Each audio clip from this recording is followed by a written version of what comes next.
اعوذ باللہ من الشیطان الرجیم بسم اللہ الرحمن الرحیم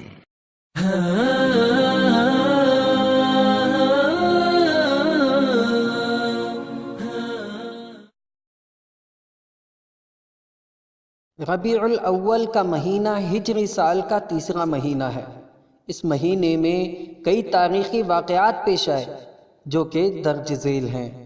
نبی صلی اللہ علیہ وسلم کی ولادت ہوئی۔ اللہ کے حکم سے نبی صلی اللہ علیہ وسلم نے مکہ سے مدینہ کی طرف ہجرت کی۔ اسی طرح اسی مہینے میں سن 2 ہجری میں غزوہ بوات پیش آیا جو کہ ہجرت کے بعد نبی صلی اللہ علیہ وسلم کا دوسرا غزوہ تھا۔ سن 4 ہجری میں غزوہ احد کے بعد اسی مہینے میں غزوہ بنی النضیر پیش آیا۔